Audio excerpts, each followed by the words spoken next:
Assalamualaikum teman-teman semua. Ketemu lagi dengan saya Mas IM. Kali ini kita akan sedikit berbagi hobi atau berbagi pengalaman memelihara ikan hias. Barangkali kegiatan ini cocok untuk mengisi kegiatan Anda, kegiatan kita selama masa stay at home ya. Sambil menunggu musibah atau wabah corona ini berlalu, bisa diisi kegiatannya di rumah dengan hal-hal yang bermanfaat. Salah satunya adalah ini, memelihara ikan. Nah, nanti saya akan ceritakan bagaimana memelihara ikan yang tidak cepat mudah mati ya, terutama untuk pemula, dan kemudian tips-tipsnya. Tapi sebelum dilanjut, monggo di like, di subscribe channel kita IM Vlog ya, dan tonton video ini sampai selesai. Nah, baik teman-teman sekalian, jadi kita punya akuarium kecil yang kita punya juga tidak besar. Ini ukuran panjang paling 50 cm dengan lebar kurang lebih 40 cm. Ini ada beberapa ikan yang saat ini ada di dalamnya. Ikan koki, kemudian ini ikan apa ya, saya nggak begitu hafal.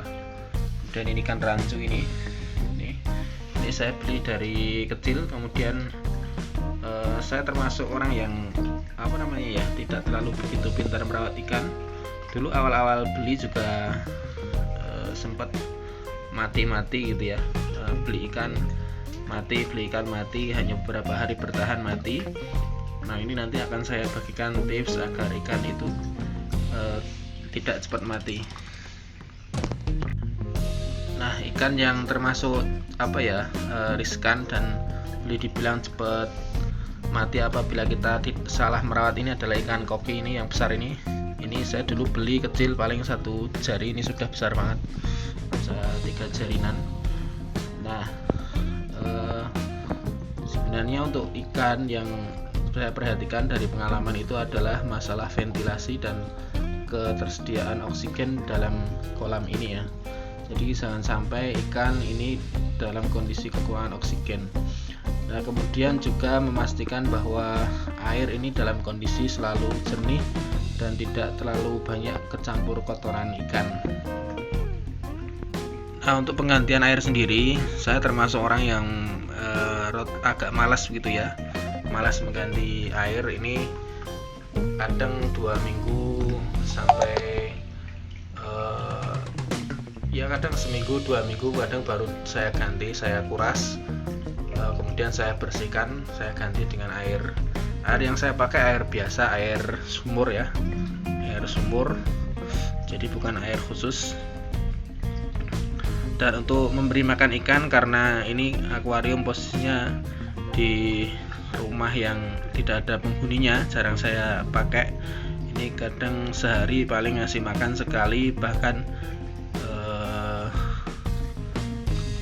2 hari sekali gitu ya. Jadi memang tidak rutin. Tapi alangkah baiknya memang kalau ngasih makan ikan itu sehari sekali sudah cukup, dan porsinya jangan terlalu banyak. Ini untuk makan yang saya gunakan ini yang tidak mahal juga, satu kemasan gini berapa gram ini, seperempat kilo ini sekitar kalau nggak salah 7.000-8.000 rupiah ya. Jadi ini yang tidak terlalu mahal pakainya.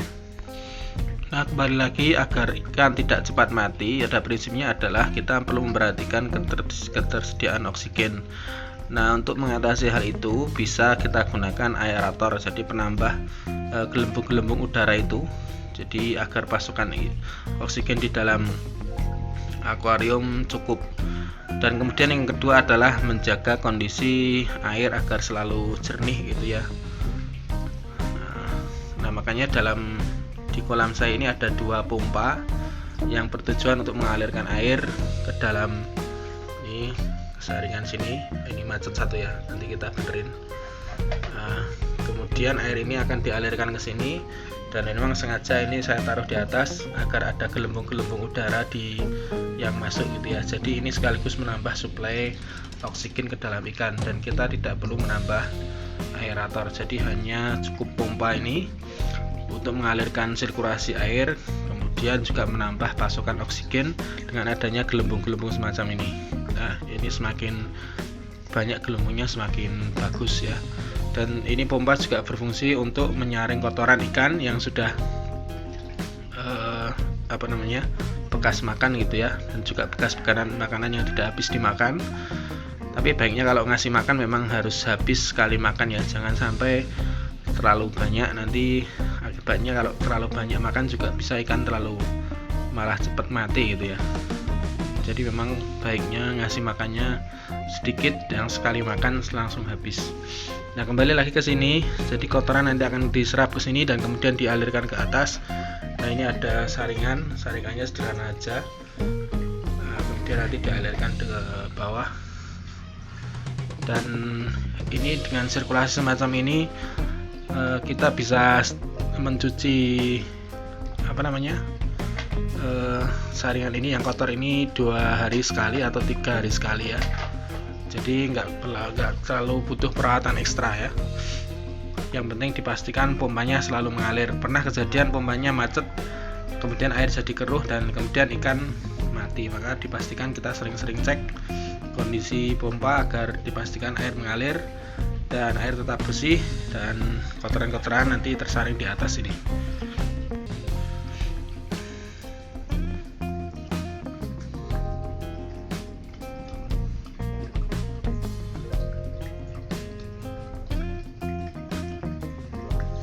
Oke, barangkali itu teman-teman sekalian sedikit tips dari saya berbagi pengalaman bagaimana melihara ikan untuk pemula. Saya kira untuk semua jenis ikan hampir sama, dan untuk ikan koki ini dicampur dengan ikan yang lain pun tidak masalah gitu ya. Yang penting ikannya yang lain itu tidak galak. Jadi itu di bawah ada juga ikan sapu-sapu, itu dulu saya beli baru sendik gini ya, sekarang sudah begitu sangat besar gitu. Gunanya untuk katanya sih membantu memakan lumut-lumut yang menempel di kaca. Tapi pun begitu kita juga tetap harus membersihkan secara rutin kaca di akuarium kita. Itu sedikit tips dari saya, selamat melihara ikan gitu ya. Lebih sederhana namun ketika bisa ditekuni ya. Ini jadi penawar stres gitu ya. Ketika kita penat, apalagi di musim-musim yang kita menuntut harus banyak bekerja di rumah, ini sebagai teman ya dalam kita bekerja.